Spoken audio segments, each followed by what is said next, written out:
Hello friends, today our channel has come up with a new video that is exploration of gravity. In this video I don't want to go in the boring stories that we know of gravity, that uh, Apple fell on Newton and by this hint he described he came up with a theory of gravity. So those are boring stories. I want to say something different from that. So in this story and in this video especially, I'm gonna tell of uh, another thing on gravity, that is especially is based on gravity is based on two parts. There is one made by Isaac Newton and another part made by, we all know him, that is Albert Einstein. So this is the major thing uh, that we have to deal with gravity. So first, I'm going to discuss with Isaac Newton's gravity, and Albert Einstein's gravity is a complex one. So that will be followed in another video.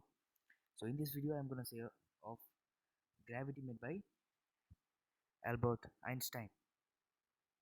I mean, sorry, the gravity made by Newton.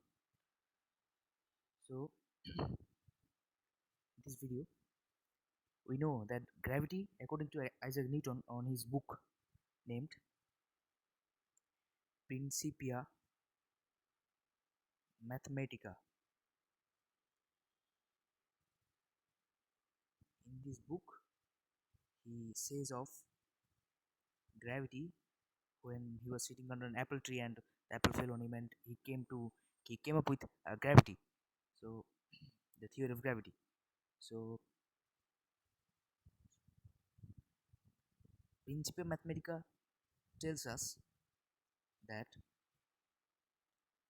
gravity is a force that is exerted on the bodies which has mass. It's not possible that gravity deals with bodies which don't have mass.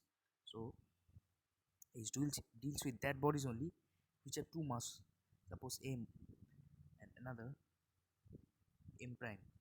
So they have an attractional force attracting towards each of them.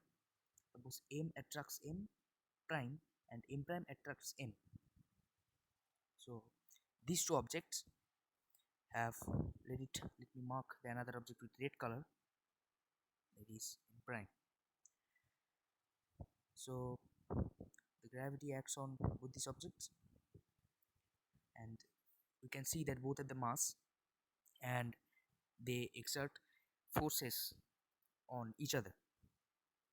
So and Newton expressed that if we throw a ball in the air, it comes back with this acceleration which is caused by the gravity. We say that it is called acceleration due to gravity.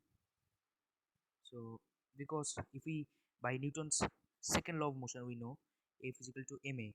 So if we if we express force on an object, it must produce acceleration, that is a. And so in the case of gravity also, the object is gonna express an acceleration. So that is not a but small g, which is equals to an acceleration that is produced uh, due to gravity. So because what I was saying, that if Newton said that if we throw a ball, upwards, suppose this blue ball we are throwing upwards, it comes back ball comes back because it don't go away from our earth because of this gravitational force. And by what acceleration does it come back? That is small g, that is acceleration due to gravity, and its value is approximately, that is taken as 9.8 meter per second square. Okay, this is the small g value, that is acceleration due to gravity, and here g means acceleration due to gravity, it will be capital G. So acceleration due to gravity is 9.8 meter per second, meter per second square. So when you throw something in the air, it falls freely. It's called a free falling particle, and it accelerates with the speed of, with the acceleration of 9.8 meter per second square. So suppose we have a car moving in a road. Suppose this is the road, and we have a car present over here. Let me change the color.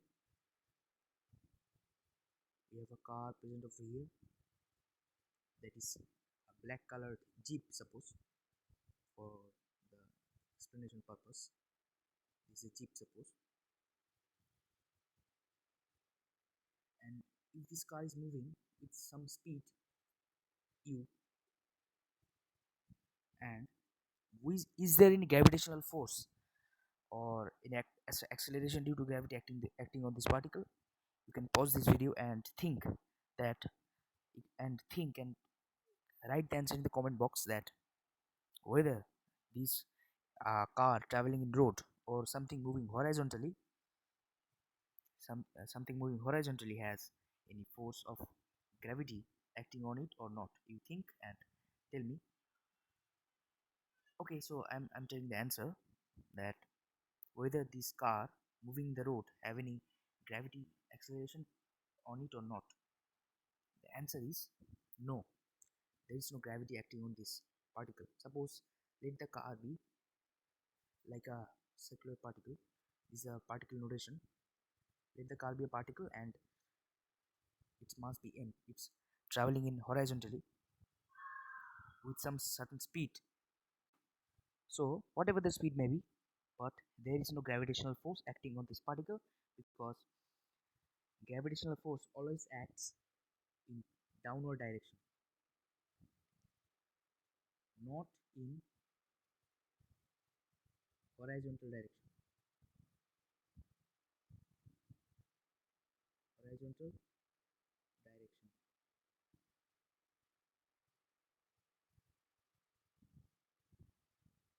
We don't have any gravity acting in horizontal direction, because uh, gravity always acts in upward direction, from upward to downward, from this, like this. So if gravity would have acted on that car, it would have moved downwards, but it's not moving downwards. It's going horizontally. So we can say that there is no force of gravity acting on this particle. There is no force of gravity acting on this particle.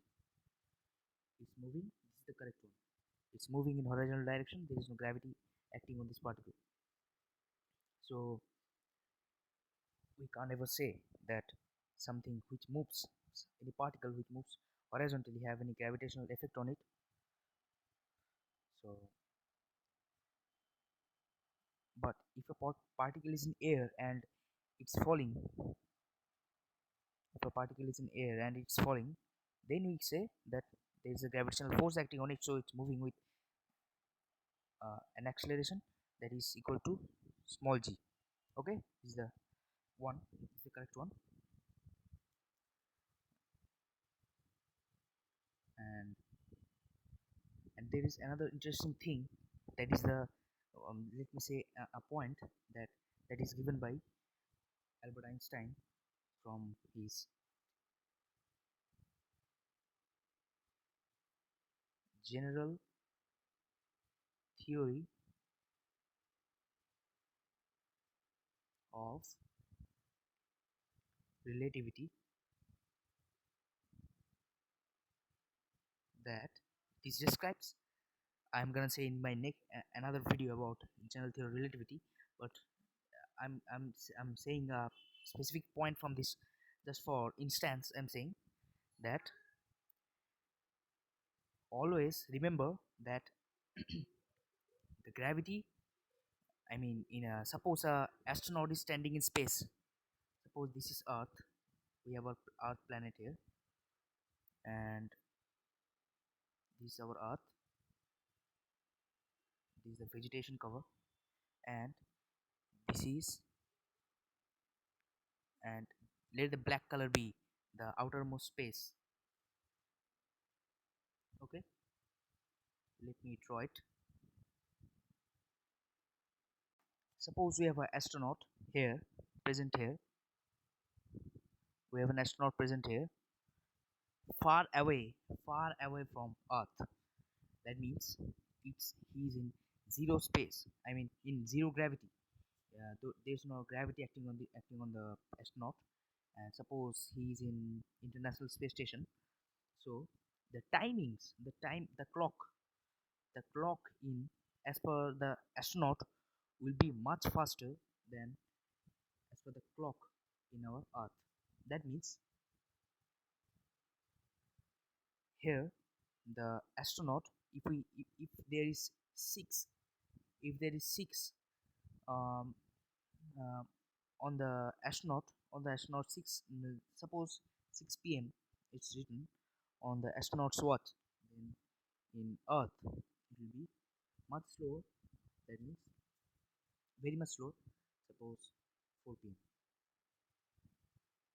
And if the astronaut if the astronaut returns from after a long year to his Earth, his age will be his, suppose he was 50 years old when he returns to Earth, his age will be, suppose he returned after 2 years. So according to mathematics, simple mathematics, his years should have been 52 years. But no, when he returns from Earth, when he returns to Earth, he would look like an 80 years old astronaut. This is because the time being slowed down or increased by the gravity. So this was said by Isaac Newton. This was not said by Isaac Newton. This was said by our honorable and most famous scientist, Albert Einstein.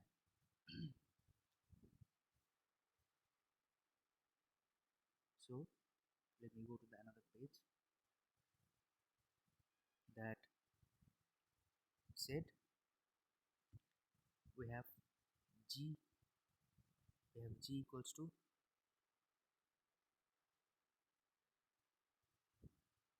9.8 meter per second square. So according to Isaac Newton's universal law of gravitation, gravitation, what we have here, universal law of gravitation, the, it's a mathematical term given by Isaac Newton, that is F equals to, F means here force exerted by gravity is equals to the mass of two objects, suppose m1 m2, by the distance between them, which is written by r square, into a constant capital G. It's called universal gravitational constant. So this is the universal law of gravity that was given by Isaac Newton in his book Principia Mathematica, as I described earlier. So it's m1 m2 into g by r square, or g into m1 into m2 by r square. So here suppose here's a particle. Suppose this is Earth and this is Moon, capital M. Let it be this Moon. So the distance between them, that is distance between the center of mass. Suppose this is the center of the, suppose this is a sphere and this is its center. So and this is Earth and this is Moon. Distance is suppose r. So this distance from the center, from this central point, to this central point is given by r, and the this r in universal of gravitation, this r means that the r square, which is given by F is equal to m1 to m2 by r square into a gravitational constant called g. Another thing is that inverse square rule. According to inverse square rule, F is proportional to 1 by r square, and from this relationship, Newton uh, came to that formula that F is equal to m1 m2 by r square into capital G. This we can see that here we can write this as F is equal to m1 into m2 by r square into G. We can write this formula as, suppose we have F is equal to m1 m2 by r square into capital G. We can write this as 1 by r square into m1 into m2 into G. So this is, we can see this 1 by r square is the inverse square law that I described here. That is this rule acts on this here, the 1 by r square form. So this called inverse. Here you see the inverse square law. This because that F is equal to 1 by r square, because force is always inversely proportional to, I mean gravitational force or the attraction force is always inversely proportional to uh, the distance between the square, distance between them, square of the distance between them, you can say. Or suppose, and this is applicable for all the objects, all the particles. Suppose whether it be on earth or in another galaxy, there is two mass objects, and this is the r between them, r. So this m1, this is m2. So the, according to universal law of gravitation, the force, attraction force between this object m1 to m2 and m2 to m1, vice versa, the attract force on them equals to m1. Suppose m1 equals to 5 kg and m2 equals to 3 kg, two particles, and r equals to suppose 2 meter. So according to universal law of gravitation, you will g into 5 into 3 by 2 square, that means 4. That means g into 15 by 2. Now we can't keep the g as constant. We um, we can't keep the g as like this only. We need to give a particular value to g. So this value was a constant value, that is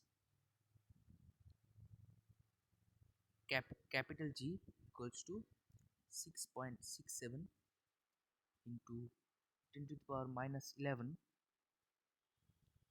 Newton meter square per kg square.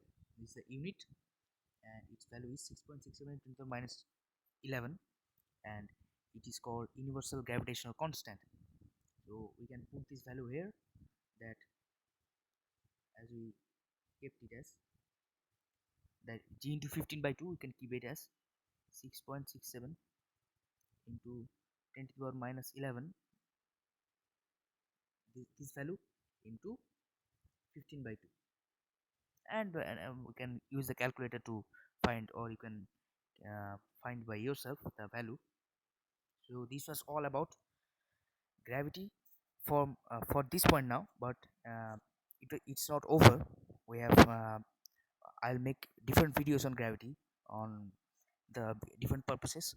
So main purpose of this video was to define and tell what is the importance of universal of gravitation.